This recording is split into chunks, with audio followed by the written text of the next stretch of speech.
This is the Continental Tires AFL Trade Radio podcast. Trade up to Continental Tires this trade period.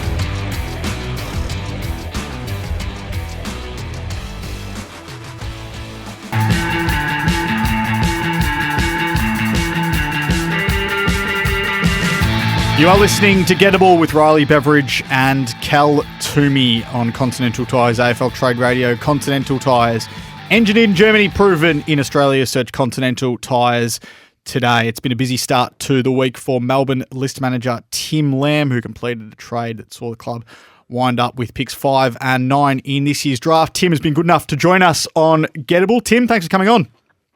G'day, Riley. How are you, mate? Very well, thank you. So 5 and 9, how did the talks with the Bombers play out there to land you those two selections? Well, obviously we held 5 ourselves because of our ladder position, but we were really keen to get another selection in the first round of this draft, and we worked our way through a number of scenarios with a number of clubs around that range. Took a little bit of time.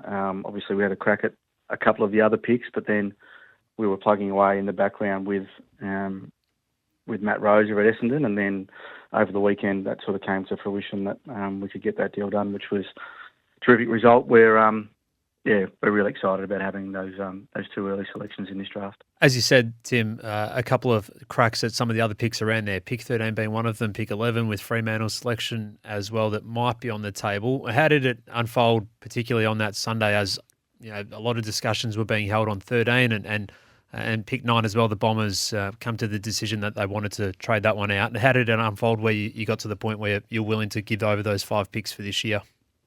Yeah, well, obviously, in my time in this business, Cal, haven't seen anyone in the industry as excited about this draft class. Like, we think it's exceptional.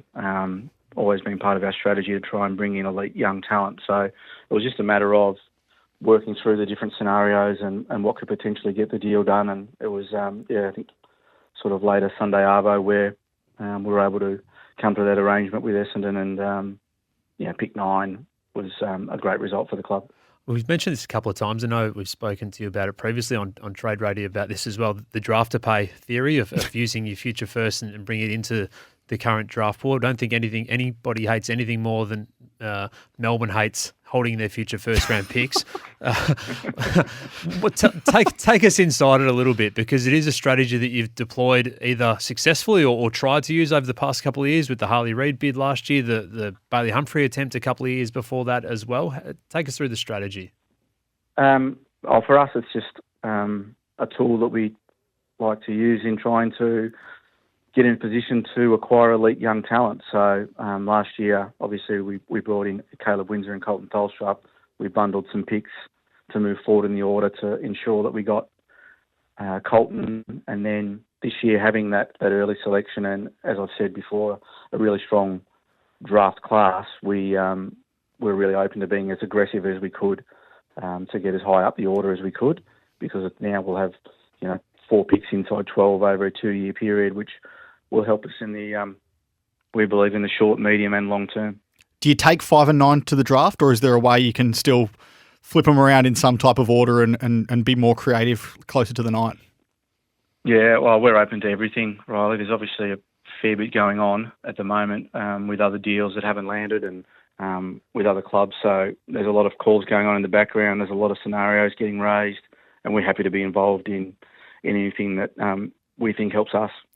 Tell us about the talent pool in that area, and if you do stay and pick at 5 and 9 on the night, what type of players do you think you could be targeting in that sort of area of the draft? Yeah, well, I mean, you guys know the pool well. I've seen you at enough games. It's really exciting. There's a good range of players. There's some terrific midfielders. There's some tall talent. There's some running players. So we think there's a really good mix. There's some really good athletes. It's just a really, really strong part of the draft that we're thrilled to be a part of. You got a commitment from Harry Sharp across the course of the weekend from Brisbane. How does a deal get done there now with the Lions, do you think? We're still working through that scenario.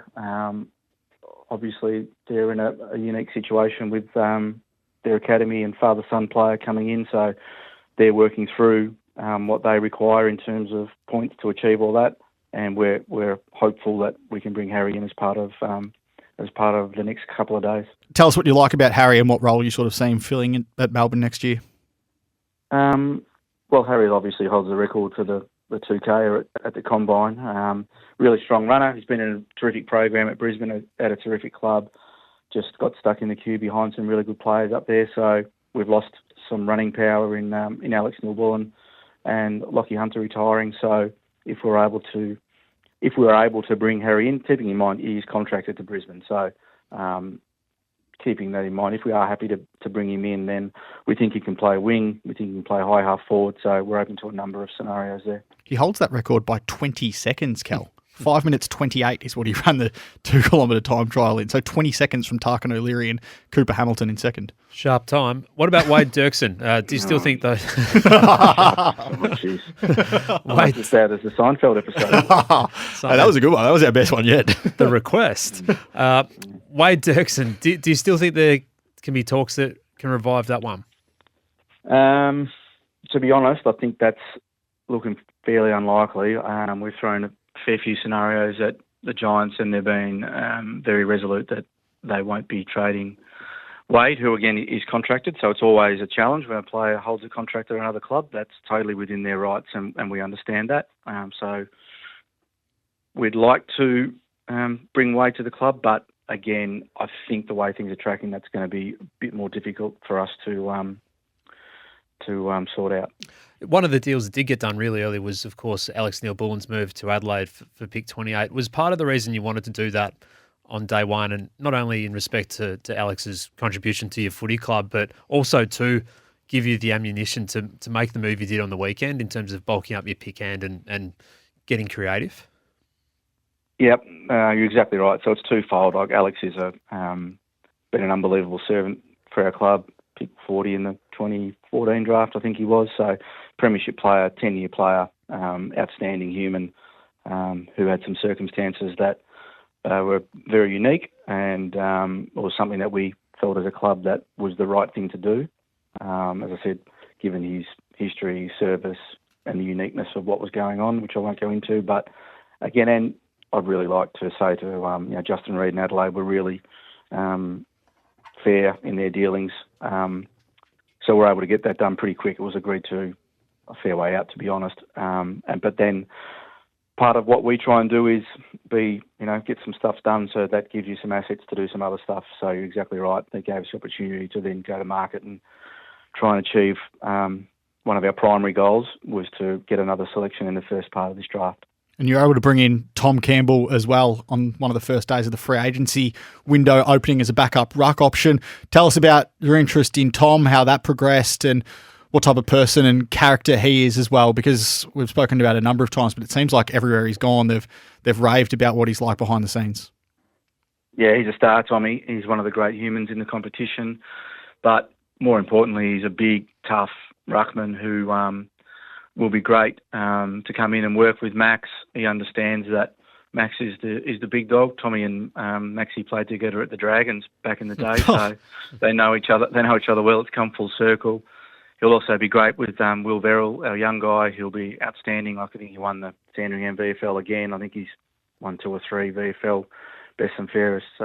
He's a hard worker. He's a hard trainer. We know he can come in if needed and provide a valuable option at AFL level for us. So, we're thrilled that Tommy's come on board. He exactly fits the bill for what we need. All right, 30 hours to go in the trade period. We heard you on day one rule out. Is there that long? Yeah, we're counting down. Don't worry. We heard you on day one of the trade period shut down any move of Clayton Olive. We've seen the president, Brad Green, do the same.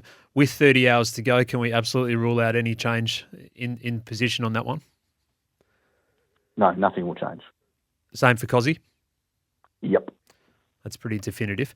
Just on the whole, I want to talk to you about the blooding of some of the younger players over the last 12 to 18 months as well, Tim. Bailey Laurie, we've seen a bit of. Judd McVie, of course, is coming along really well. Jacob Van Rooyen, we know. Tajwa Woden, Blake Howes, Caleb Winsor, you mentioned Colton Tholstrup as well. Have you sensed a bit of a regen on the run? And is that also some of the push in terms of getting these 2 highly talented players in with 5 and 9? Yeah, 100%, Carl. We're super excited. Like, obviously, we had some, some of the comp's best players missed large chunks of footy last year in, Christian Petrarca, Stephen May, Jake Lever. So we had opportunity to play a few more of our younger guys, which was brilliant. The regen on the run, that's not a bad phrase. There were games last year, in the second half of the year, for the most of the year, we had more players 22 or under in the team than anyone else in the comp. I think we saw some terrific signs from a Daniel Turner as well when he got moved forward. So the ability, I think, we saw it in Brisbane's premiership this year, some of the contributions of their young players, like a Logan Morris or a Kyle Oman.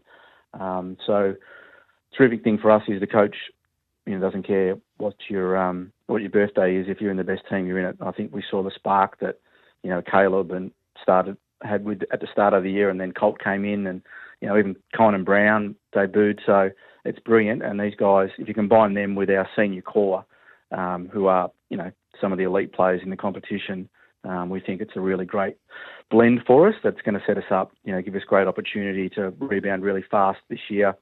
We're the lowest. We won 11 games. It's the lowest finish in history of a team with 11 wins, with some close losses to some really good teams late in the year with some young players in. So we think the injection of a couple more really exciting young talents will help us rebound pretty quickly. I think it was 9 AFL debutants across the last 2 years in total for the football club. Hey, just last one from me, Tim. Adam Tomlinson and his situation. He's clearly had some interest from across the comp, potentially as a delisted free agent at the end of the window. He's still currently on your books, but hasn't been offered a deal for next year. What's his situation from a Demons perspective? Yeah, we'll just get through this period, Riley, and see where the cards all fall, and then we'll make a call on that. But he has been exploring, and if he can get an opportunity somewhere else, we're really hopeful that can happen for him, because, again, terrific person, Tomo, who's made a great contribution to our club, so we're hopeful that happens for him. Where it ends in terms of with us, we'll just have to wait and see at the end of the trade period and see where the cards are falling. I think we're a tick over 30 hours to go, Tim, so good luck across those next 30 hours and for what they bring for your football club. Thanks for joining us on Gettable. Thanks, fellas. Have a good day. Tim Lamb there, Melbourne list manager. Kel, before we go, we're about to wrap up, but what can the D's get? We've spoken about what Richmond could look at from their perspective, from Carlton to pick 3, 5 and 9. What do you reckon Melbourne could be looking for? 2 guns. I just saw a question. Ignoring his first year in the AFL, based on this draft, where would Harley Reid be picked in this year's draft? 1, 2 and 3. 1, 2 and 3. All right, love that from you. Hey, plenty more still to come. We're back tomorrow for all of the live action on the final day of this year's trade period. We are Gettable. We've been brought to you by Rheem, Australia's favourite. That's steady, hot and strong.